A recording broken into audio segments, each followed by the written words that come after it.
Hello साथियों, आप सभी मेरे प्यारे चैनल फिर से स्वागत है आप सभी को। सुनाने वाले हूँ शिव कथा। तो चलिए अपने कथा की ओर चलते हैं। सोमवार व्रत कथा। भगवान शिव पूरी करेंगे सभी इच्छा। सोमवार के व्रत को लेकर मान्यता है कि इस व्रत को करने से भगवान शिव अपनी भक्तों की मुराद जल्दी पूरी करते हैं। सोमवार का दिन भगवान शिव को समर्पित है, इसलिए इस दिन भगवान शिव की पूजा और व्रत करने का महत्व और ज्यादा बढ़ जाता है। यदि आप सोमवार के व्रत करते हैं तो आपको सोमवार व्रत कथा पढ़ना बेहद जरूरी है, क्योंकि इसके बिना आपका व्रत अधूरा माना जाता है। आइए जानते हैं सोमवार व्रत कथा। सोमवार व्रत कथा। देवों के देव महादेव बहुत ही भोले माने जाते हैं, इसलिए उनका एक नाम भोलेनाथ भी है। पौराणिक मान्यता अनुसार भगवान शंकर को प्रसन्न करने के लिए किसी भी तरह के खास विशेष पूजन की आवश्यकता नहीं होती, क्योंकि कहा जाता है कि वह तो भोले हैं और भक्त की मन से की गई क्षणिक मात्र की भक्ति से ही वह प्रसन्न हो जाते हैं। अगर आप भी शिव की भक्ति और कृपा पाने के लिए सावन के सोमवार का व्रत सुन रहा था, इसलिए उसे ना तो इस बात की खुशी थी और ना ही दुख। वो पहले की भांति शिवजी की पूजा करता रहा। कुछ समय के बाद साहूकार की पत्नी ने एक पुत्र को जन्म दिया। जब वह बालक 11 वर्ष का हुआ तो उसे पढ़ने के लिए काशी भेज दिया गया। साहूकार ने पुत्र के मामा को बुलाकर उसे बहुत सारा धन देते हुए कहा कि तुम इस बालक को काशी विद्या प्राप्ति के लिए ले जाओ। तुम लोग रास्ते में यज्ञ कराते जाना और ब्राह्मणों को भोजन दक्षिणा देते हुए जाना। दोनों मामा भांजे इसी तरह यज्ञ कराते और ब्राह्मणों को दान दक्षिणा देते काशी नगरी निकल पड़े। इस दौरान रात में एक नगर पड़ा, जहां नगर के राजा की कन्या का विवाह था। लेकिन जिस राजकुमार से उसका विवाह होने वाला था, वह एक आंख से काना था। राजकुमार के पिता ने अपने पुत्र के काना होने की बात को छुपाने के लिए सोचा, क्यों ना उसने साहूकार के पुत्र को दूल्हा बनाकर राजकुमारी से विवाह करा दूं। विवाह के बाद इसको धन देकर विदा कर दूंगा और राजकुमारी को अपने नगर ले जाऊंगा। लड़के को दूल्हे के वस्त्र पहनाकर राजकुमारी से विवाह करा दिया गया। साहूकार के पुत्र के निकले प्राण। साहूकार के पुत्र के निकले साहूकार के पुत्र के निकले प्राण। साहूकार का पुत्र ईमानदार था।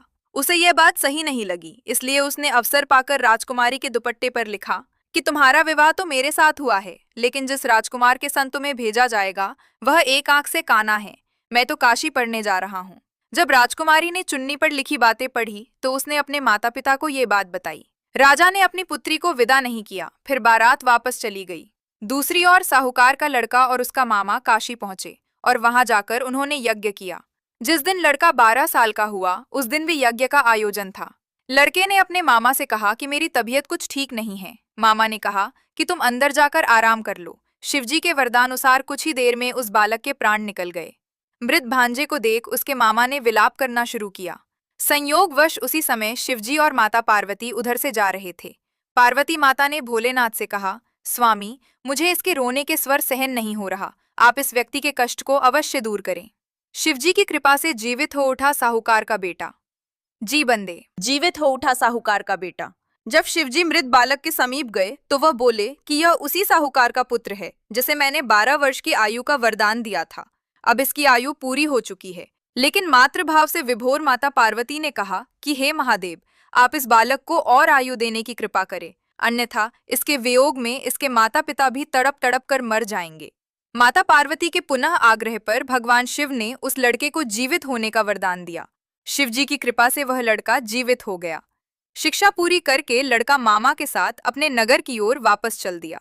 दोनों चलते हुए उसी नगर में पहुंचे जहां उसका विवाह हुआ था। उस नगर में भी उन्होंने यज्ञ का आयोजन किया। उस लड़के के ससुर ने उसे पहचान लिया और महल में ले जाकर उसकी खातिरदारी की और अपनी पुत्री को विदा किया। सबकी मनोकामनाएं होती हैं पूर्ण।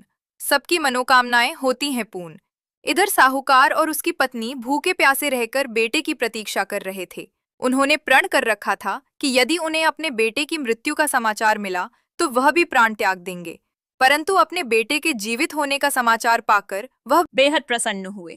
उसी रात भगवान शिव ने साहूकार के स्वप्न में आकर कहा, हे श्रेष्ठी, मैंने तेरे सोमवार के व्रत करने और व्रत कथा सुनने से प्रसन्न होकर तेरे पुत्र को लंबी आयु प्रदान की है। इसी प्रकार जो कोई सोमवार व्रत करता है या कथा सुनता और पढ़ता है, उसके सभी दुख दूर होते हैं और सभी मनोकामनाएं पूर्ण होती हैं। ये भी पढ़ें शिव चालीसा, शिवजी की आरती, शिव स्तुति, महाकाल की आरती।